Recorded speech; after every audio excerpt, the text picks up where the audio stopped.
Israeli airstrikes flattened homes in Gaza and Palestinian rockets barrages into southern Israel persisted for a second day, raising fears of another major escalation in the Mid-East conflict.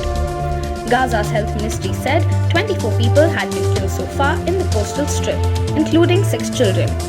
The fighting began with Israel's killing of a senior commander of the Palestinian Islamic Jihad militant group in a wave of strikes on Friday that Israel said were meant to prevent an imminent attack.